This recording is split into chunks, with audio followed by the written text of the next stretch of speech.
Good morning.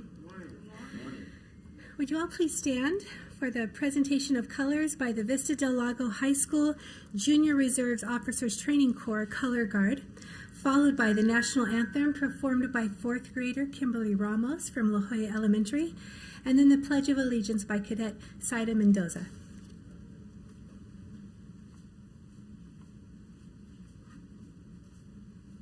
Color Guard, attention! Present colors!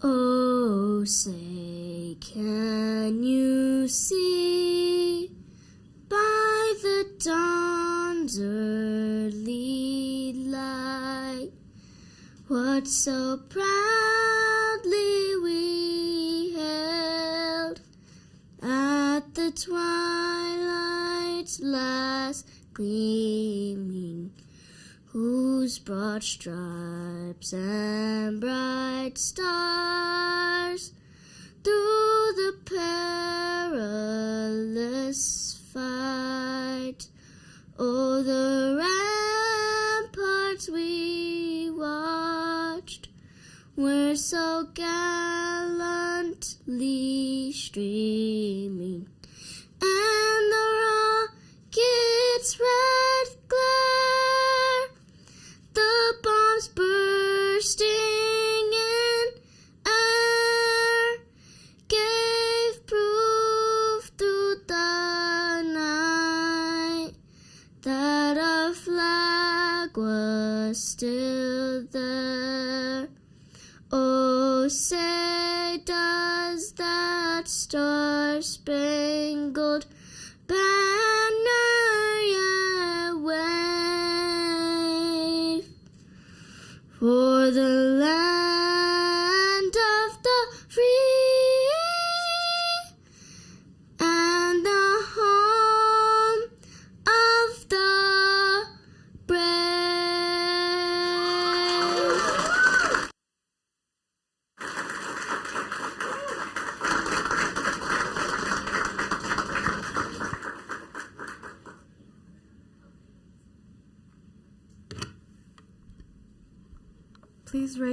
Please put your right hand over your heart. Thank you. I pledge of allegiance to the flag of the United States of America and to the republic for which it stands, one nation, under God, indivisible, with liberty and justice for all. Thank you. You may now be seated.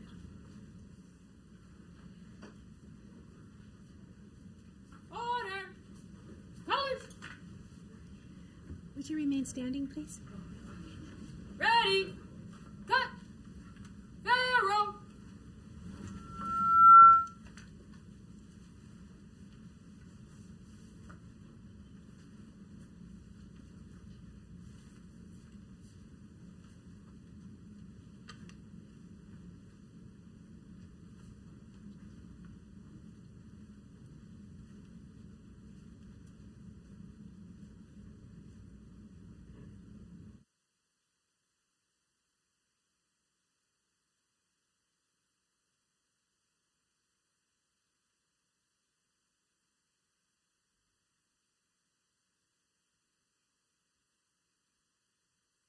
You may be seated. And thank you once again to Vista Del Lago's Marine Corps Junior ROTC and Ms. Kimberly Ramos and Saida Mendoza for offering the Pledge of Allegiance. At this time, I would like to introduce our Superintendent of Schools, Dr. Martin Rex Kedziora.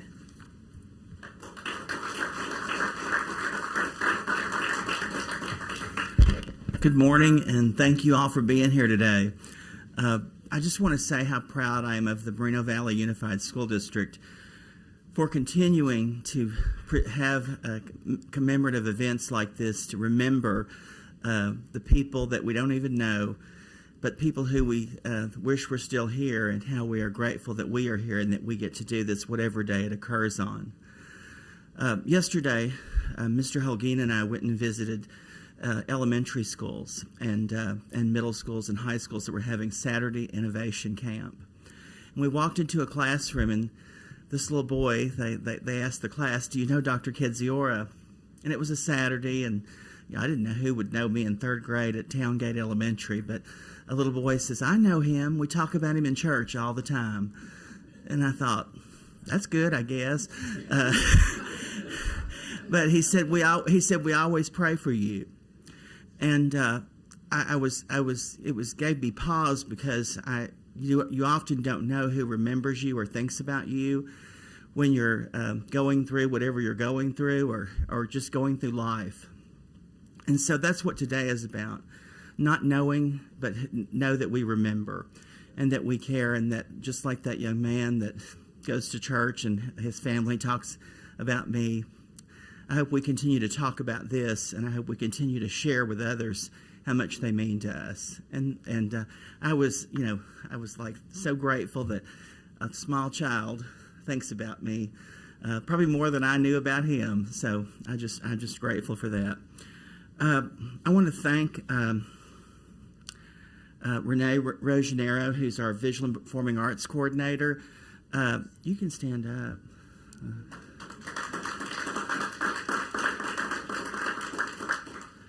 And I want you to know there are a lot of special guests here and people that came, but I think all of you are dignitaries, and I think all of you are special guests.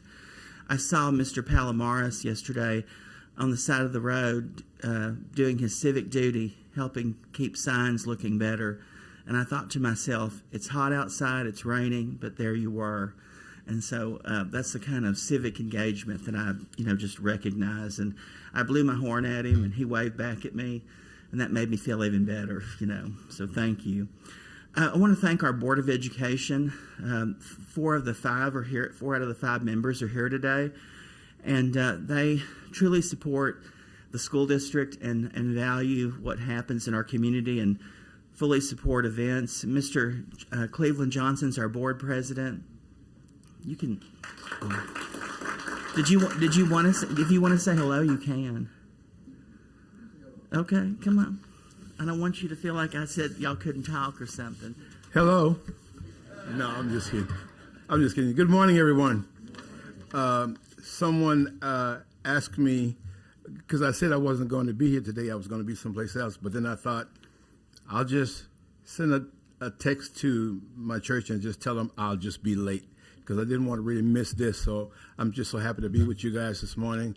But just know I had some other things I was going to do, but I split my time up. And today is a wonderful day, and I wish it would have been this way years ago, but today we're here. And thank you guys for everything that you've done to make this day a better day for all of us in America. Thank you. And joining him is Susan Smith, our board vice president. And 2 board members are Ruth Self-Williams and Jesus Holguin. And Brandy Clark sends you her regards. She had a previous engagement, but she wants you to know how much you matter to our community, and she thanks you for being here. I spoke with her this morning before I came here. I didn't make that up. So I want you to know she did say that if anybody's going to check, So I want to make sure. I just saw her walk in, Jolynn Neal. She's the classified employees president of the Moreno Valley Unified School District. I hope she came here today without trying to find something that I did wrong, but maybe she's here to say hello to everybody. You want to wave at everybody, Jolynn? I thought she was out of town. Here she is. Thank you for coming. And so Joseph Ochoa, who's the president of the Management Association, you want to stand up and say hello to everybody? Thank you. And Altie Holcomb, who's a district representative from the office of Senator Richard Roth. You want to stand up? I mean, people don't see everybody. I don't know. There's Jeff Hewitt, who's here who's the 5th district supervisor of the county of Riverside. And then with him is Amber Smalley, his legislative assistant for Supervisor Jeff Hewitt's office. Charles Newman is here representing the Riverside County Assistant Superintendent of Schools. Ed Delgado was here. He's the mayor pro tem from the city of Moreno Valley. He had to leave. He texted me at like 6:30 this morning and told me he had to leave, but he would be by here, and he did come by. Did anybody see him? Okay. Just making sure. People always say, he wasn't here, you know. And then joining him is Elena Baca Santa Cruz, who's the District 1 council member from the city of Moreno Valley. And then Patrick Killion's here from the city of Moreno Valley. Thank you. And then some of these are written in here, and it's difficult for me to sometimes, I write the same way, so I understand. But I think it's Perry Covington, who's from the U.S. Air Force. Isn't that right? Thank you for being here. His wife is also a teacher in our district, and his kids go to school here. Thank you. Colin, is it Colin Hewitt? Callie Hewitt from the U.S. Air Force. And then Tara Scott, is it Scott Tara from the U.S. Air Force, isn't he? And then Russell McMillan from the U.S. Air Force. Thank you for being here. And then Kimberly Ramos, who sang the national anthem. Is she in the fourth grade at La Jolla, right? Okay. Thank you for being here, and thank you for making sure she got here and everything. What great mother. And then Sarah Mendoza, who's a cadet from the Vista del Lago Junior Reserve ROTC Color Guard. And Scarlett Smith, who is the director of the Canyon Springs High School Madrigals, who you're going to hear from. She's out in the hall. And Colonel Corey Reed, who's a wing commander from March Air Reserve Base. And Coach Zapp, where is he? There you are, a teacher at Vista del Lago High School. And I don't have the last name on this, but, oh yeah, I do. Or is this the same person? Yeah, it's the same person. And I'd like to thank the Moreno Valley Unified School District Superintendent's Cabinet for being represented here today. They do a lot of work in different areas, and I'm very pleased they're here today. Dr. Esperanza Arce, who's the Chief Academic Officer. And Dr. Robert Verdi, who's the Chief Human Resources Officer. And Susanna Lopez would have been here, the Chief Business Official, but she flew back from out of the country yesterday, and she didn't, you know how it was when you fly, the flights never come in and all that, so she didn't get in until much later. And so she wasn't able to make it, but she wanted to be here. I look around and I see some people that I didn't introduce, but I want you to know I see you, and I thank you for being here. You mean a lot, like you're a parent ambassador. Thank you for coming. Daryl Scott, the Director of Safety and Security, I'm grateful you're here. Always good to see you and see the people that you bring with you. Thank you. And I just appreciate like the students that are here to be part of this, because sometimes when you mention certain things, like when a kid asked me one day when I got a cell phone, I couldn't remember the date, and he said, "Why'd you wait so long?" I thought, well, they didn't have them. And so sometimes people don't remember things because they weren't part of it, or it wasn't part of their experience. And we all know that remembering and reflecting and knowing what happened helps us do better in the future. So all of you that are here, thank you for benefiting and contributing to our community in a greater way by your involvement. And so, Renee, I think you're next, and I appreciate that you're here today to do all this. And thank you again to everyone for joining our school district today. It means a great deal. Thank you. I didn't take anything away from you, did I? You're good. Just... Okay. Thank you, Dr. Kezira. At this time, we're going to have a presentation of the most beautiful song called Shine Like Stars in honor of our nation's heroes. It'll be performed by Canyon Springs High School Madrigals under the direction of Scarlett Smith.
Thank you once again, Scarlett, and the Madrigals from Canyon Springs High School.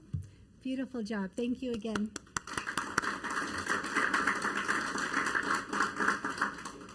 I also wanted to thank Sergeant Gunny Butts. Would you stand up, please? And thank you for bringing your junior ROTC today. We appreciate your service very much. Thank you. It's always an honor to call on those in our school district that serve our country as well, and just get up at 8 o'clock in the morning and offer your service. We appreciate you so much. All right, at this time, I would like to introduce our guest speaker to you, Colonel Corey Reed, the Wing Commander for March Air Reserve Base.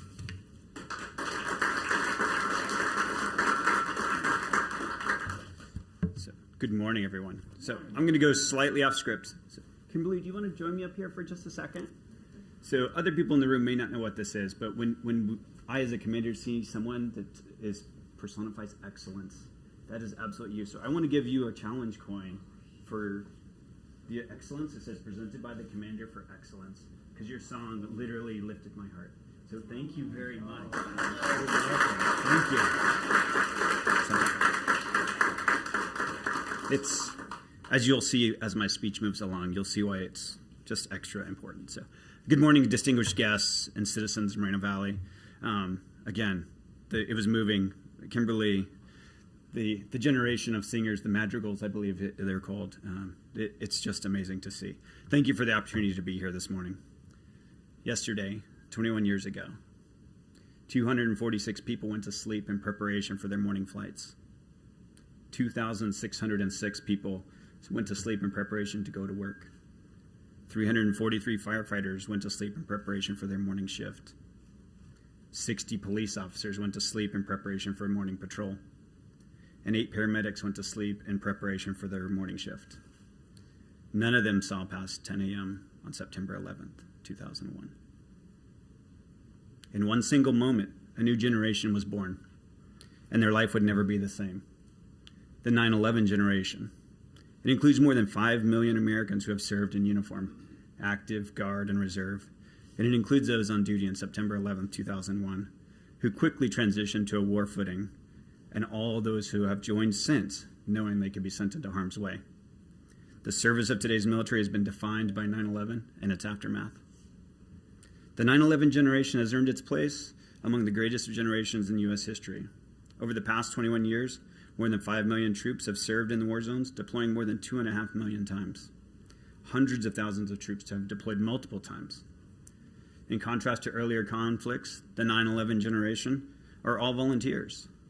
Everyone in today's military has chosen to serve in a time of war. Afghanistan and Iraq marked the first time since the Revolutionary War that our nation has engaged in sustained conflicts fought entirely by volunteers.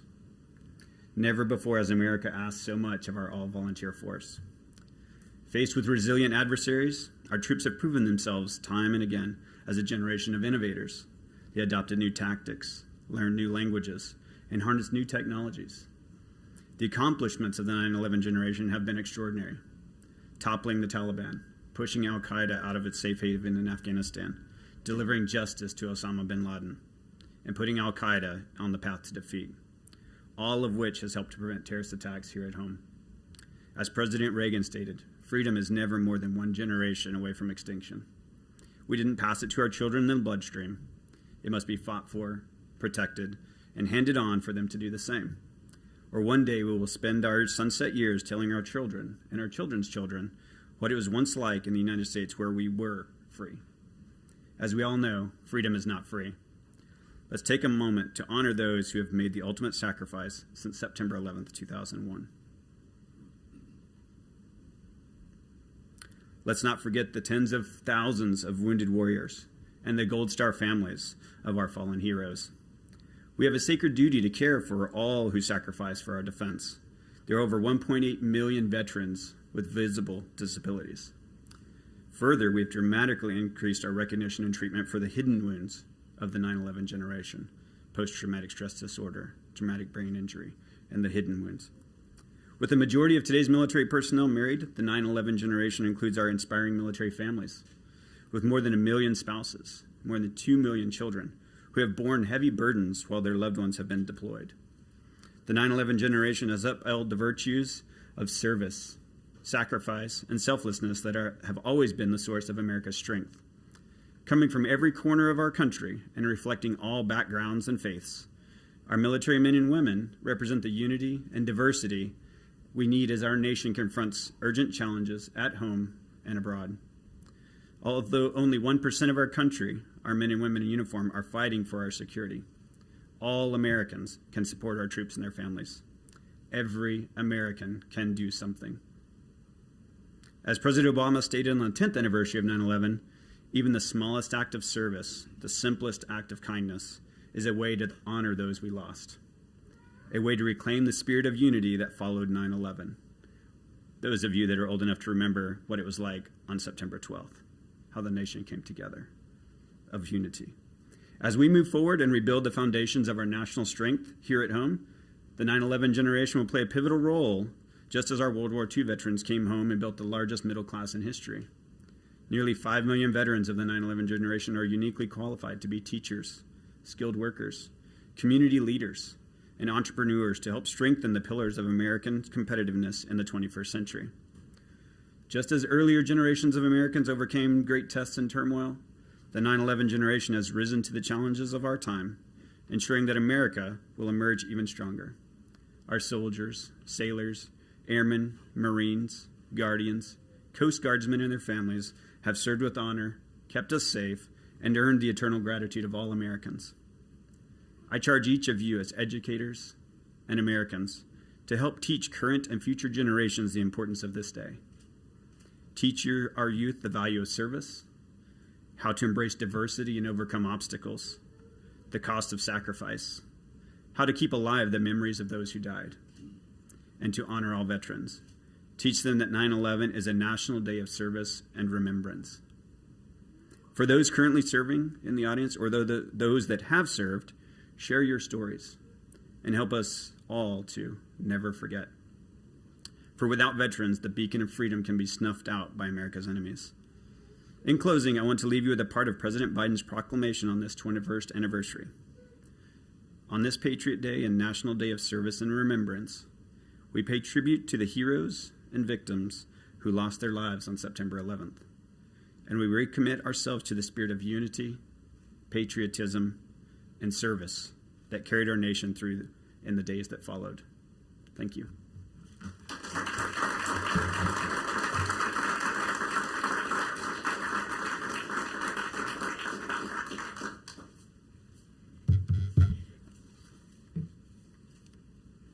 Too many microphones up here. Thank you, Colonel Reed, for being here today. We really appreciate you. And your words were touching. Thank you.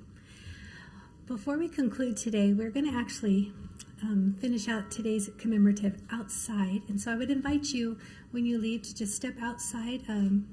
Those that exit first, please step to the back of the circle right out front. We're going to have a special presentation and a moment of silence together, and then we'll be dismissed. So if you'll please join us outside. Thank you.